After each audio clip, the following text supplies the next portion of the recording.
우선 여기 전문 용어 하나가 있습니다. 전이금속.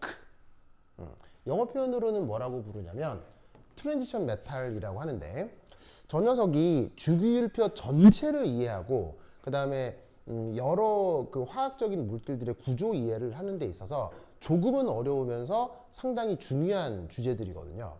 그래서 그 전이금속이라고 하는 녀석의 전자배치를 좀 살펴볼 건데, 우선 전이금속이라고 하는 녀석은 이거예요. 다전자 원소들 중에서 전자배치를 쭉 하는데 S오비탈, P오비탈 말고, 알겠죠? S오비탈, P오비탈 말고 DF 무슨 말이겠죠? DF. 자, 그리고 아까 한번 쓴 적이 있는데 D오비탈에는 전자가 최대 몇 개? 10개까지. 자, D오비탈에는 전자가 최대 몇 개? 10개까지. 그리고 F오비탈은 전자가 최대 몇 개? 14개까지 들어간다고 했었죠? 뭐 원리도 있지만 그냥 막 하다 보면은 막 외워질 거예요. 그런데 그 10개, 14개까지 완전히 다 채워진 거 말고, 가득 들어간 거 말고, 보시다시피 일부만 채워져 있는 상태의 원소들이 있을 수 있는데, 그런 애들을 트랜지션 메탈이라고 합니다. 이게 이제 어떤 애들이 있는지 하나하나 차근차근 나올 텐데, 이 녀석들의 전자배치를 하기 위해서 첫 번째 여러분들이 알아둘 거, 여러분 혹시 이 말 기억납니까? 이 말 기억납니까? 혹시 제 영어로 했었잖아요. 혹시 이펙트 좋습니다. 자,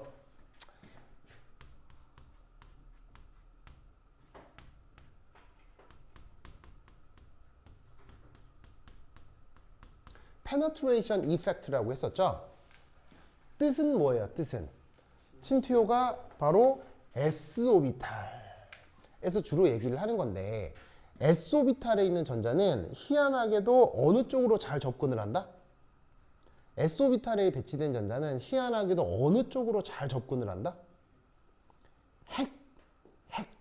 그래서 S오비탈 전자는 핵으로부터 평균적 위치에 보통 있지만, 놀랍게도 평균적 위치가 아닌 핵 가까이에서 종종 발견이 된다.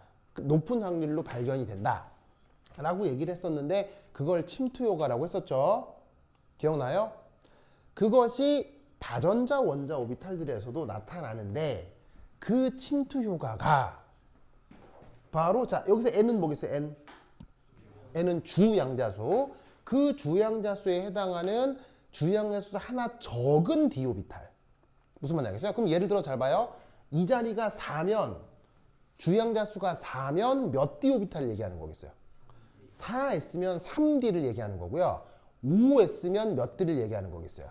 4D를 얘기할 텐데, 재밌게도 D오비탈은 무슨 일이 벌어질 수 있냐면, 여기 전문용어로 가림효과라고 되어 있죠.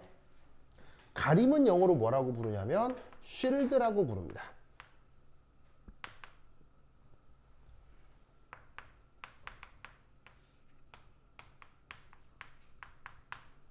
이 쉴드, 무엇을 의미할까요? 쉴드가 뭘까요? 사실 쉴드란 말을 쓴 적이 있는데 언제? 쉴드란 말을 쓴 적이 있죠. 언제? 바로가 이때 썼었죠. Z가 뭐예요? 원자번호. Z 이펙티브는 유액전화. 그 차이를 가림인자라고 했었죠. 가림인자를 영어로 가림인자를 쉴딩 팩터라고 했어요. 이 쉴딩을 얘기하는 거예요. 이 쉴딩은 무엇 때문에 생기는 거예요? 바로 전자 간 청력을 얘기하는 거죠. 그 전자 간 청력과 관계된 효과를 뭉뚱그려 쉴딩 이펙트라고 해요. 우리말 번역은 가림 효과라고 하고요. 그래서 S오비탈이 핵 쪽으로 들어가려고 하는 것과 D오비탈의 전자 간 청력 효과가, 자, 서로 경쟁한다는 얘기는 도와준다는 얘기예요, 서로 방해한다는 얘기예요. 서로 방해하는 것 같다. 그러면 이때 이게 무슨 말인지 알아보기 위해서 몇몇 원소들의 기본적인 전자 배치 한번 해보도록 하겠어요. 자, 알곤이라는 원소인데 원자번호 몇 번? 18번. 18번이면 전자도 몇 개? 18개까지 있습니다. 자, 그러면 아까 왜 1s, 2s, 2p, 3s, 3p 한 다음에 이렇게 슉슉슉슉슉 했던 거 있죠? 그 순서 한번 생각을 하면 그냥 아까 필기해 놓은 곳에 1s, 2s, 2p, 3s, 3p 그 순서 했었던 거 있죠? 그 순서에 따라 가장 전자 배치가 먼저 되는 건 1s였죠. 그 다음에 2s고요. 2p, 3s, 3p 이런 순으로 전자 배치가 쭉 됐을 거라고요. 기억하죠?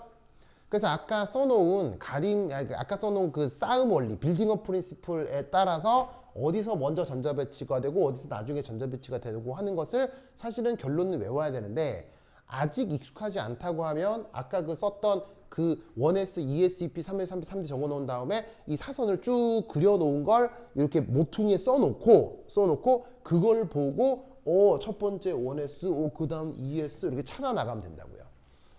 알겠죠? 근데 이제 충분히 연습이 되면 그게 없어도 그냥 아주 기계적으로 이렇게 그냥 쭉 쓸 수 있을 텐데. 자, 여기에 S오비탈에는 전자가 최대 몇 개까지 들어간다고요? 2개. ES오비탈에도 전자가 최대 몇 개까지 들어간다고요? 2개. EP오비탈에는 전자가 최대 몇 개까지 들어갈 수 있죠? 6개까지 들어갈 수 있죠? 주행자 수가 2지만 P오비탈은 PX, PY, PZ 세 가지가 있잖아요. 세 가지가 있으니까 한 오비탈당 전자가 2개 들어가면 총 6개까지 채워질 수 있죠. 됐죠? 그리고 이때 3s 오비탈의 전자가 2개, 3p 오비탈에도 전자가 최대 6개까지 들어간다라고 하면 2 더하기 2 더하기 6 더하기 2 더하기 6 하면 뭐라고 해? 18개가 나오지. 그래서 저것이 바로 알곤의 전자 배치가 된다. 이런 말이에요. 뭔 뜻이냐 지금 짜에? 그렇죠. 좋아. 자, 이때 여기서 전자 하나를 더 늘려 봅시다. 전자 하나를 더 늘려 봅시다.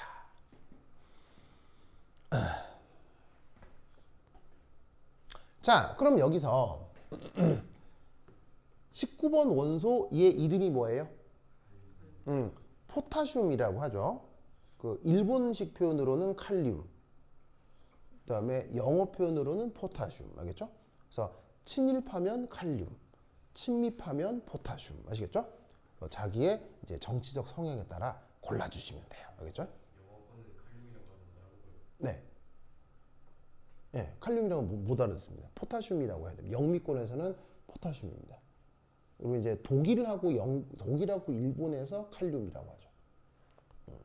여하튼 그렇다. 자, 그래서 여기서 보시면은 얘 녀석 여기서부터 전자 하나를 더 배치시키면 되잖아요.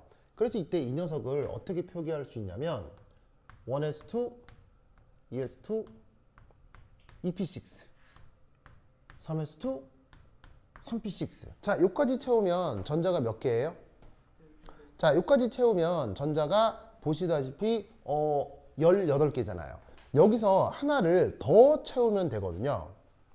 하나를 더 채우면 된다고요. 그러면 이때 저 하나를 더 채우는 방식 바로 어떻게 되느냐? 3p 다음에 전자를 하나 더 채우면 되는 거 아니에요. 그죠? 그러면 3p 오비탈에 대해서 싸움 원리로 그 다음 채워지는 전자 배치는 뭐예요? 3p 다음에 전자 배치가 그 다음 채워지는 건 바로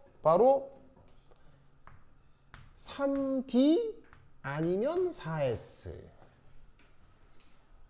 3d 아니면 4s.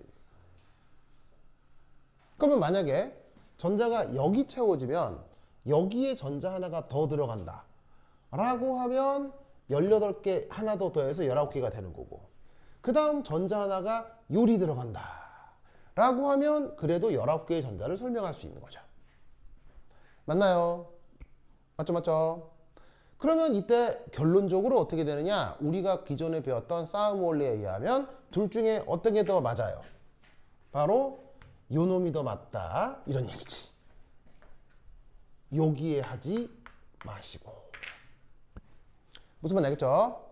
그러면 이 상황을 어떻게 설명할 거냐는 거예요. 이 상황을 어떻게 설명해 볼 것이냐. 자, 보시다시피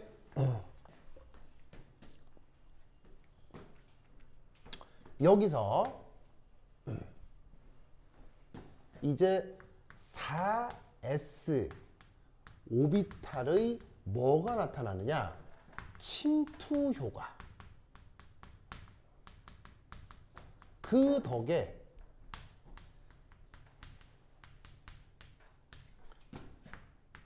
(3D1) 보다 (4S1) 전자 배치가 더 안정하다라고 생각해 주시면 됩니다. 자, 그러면 어떻게 쓰면 되느냐? 자, 여기 원자 핵이 있지요. 자, 원자 핵이 있는 상태에서 자, 요게 3D 오비탈과 관련된 전자 껍질이고 요것이 4s 오비탈과 관련된 전자 껍질이다라고 한번 생각을 해보겠습니다. 그러면 이때 여기서 드디어 포타슘에서부터 s 오비탈의 전자 배치가 하나가 된다는 얘기는 이 4s 오비탈 전자 껍질에 전자가 짜잔, 아이고 이거 전자가 짜잔 이렇게 하나가 이렇게 배치가 된다는 얘기죠. 요것이 누구 거? 19번 포타슘에 4s1 전자 배치가 되고 있다 이런 말이에요.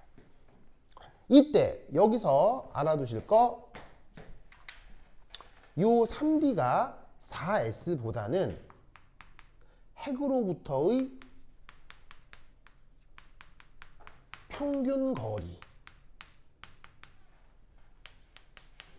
이것이 더 가깝다 고 생각하시면 됩니다. 그래서 평균적인 거리는 4S보다 3D가 더 가깝습니다. 알겠죠? 이 얘기는 앞에서 했어요. 왜? 접대 이런 수식이 있었잖아요.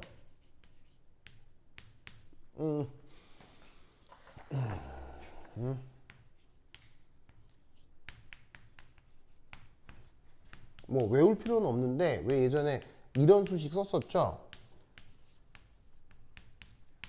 이런 거 있었죠? 그래서 어떻게 됐냐면 주양자 수가 뭐 할수록 가깝죠? 주양자 수가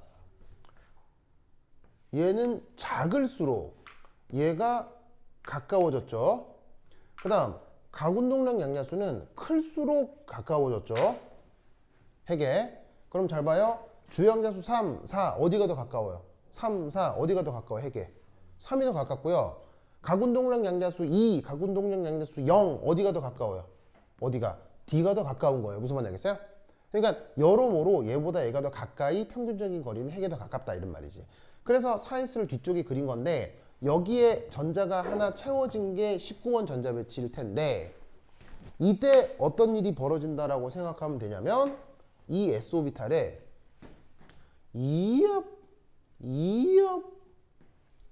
이런 식으로 4S 오비탈 전자가 난데없이 3D 전자궤도를 넘어 핵 가까이 쑥 무슨 말인지 알겠어요? 요런 일이 벌어질 수 있다 이런 말이에요. 뭔 뜻인지 아시겠죠? 그러면 어떻게 되느냐? 이런 식으로 핵 가까이 쑥 들어오는 이런 현상을 뭐라고 부르자? 요거를 침투 효과라고 부르자 이런 말이에요.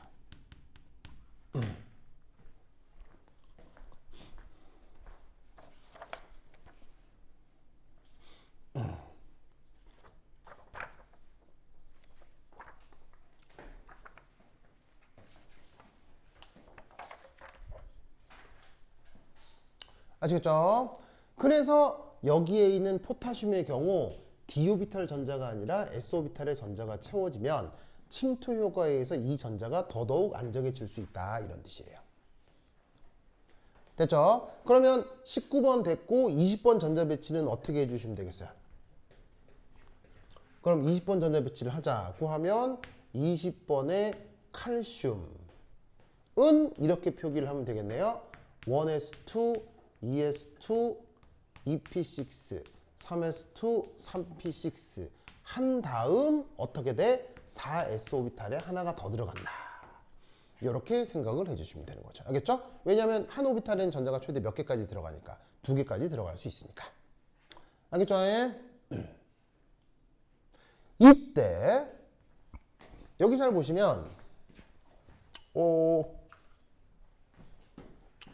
이만큼 그리고 이만큼 그리고 이만큼 좀 어때요?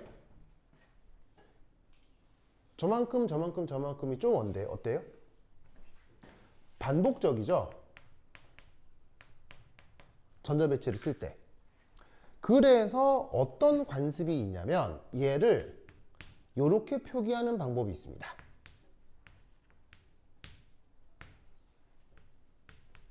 짜잔. 요런 방법이 있어요. 그래서 전자가 18개까지 채워져 있는 그 방식을 이렇게 알곤의 전자 배치와 같다. 거기에 추가되어서 4s 오비탈의 전자 배치가 된다. 이런 식으로 표현하는 축약 방법이 전자 배치에서 많이 활용됩니다. 아시겠죠? 그래서 앞으로 여러분들이 뭐 일반화학제 같은 걸 읽으면 이런 식의 표현들이 있을 건데 바로 이 부분에 대한 축약 표현이다. 몇 번째 아시겠죠? 알겠죠? 좋아. 됐죠? 자, 그러면 이제 어떻게 되느냐? 여기에서 18번, 19번, 20번까지 전자 배치를 했죠? 그러면 21번부터 전자 배치가 어떻게 되겠느냐? 거기서 조금 달라지기 시작하겠죠. 그 21번 전자 배치부터 한 10분 쉬었다 하도록 하겠습니다. 화장실 갔다 오세요.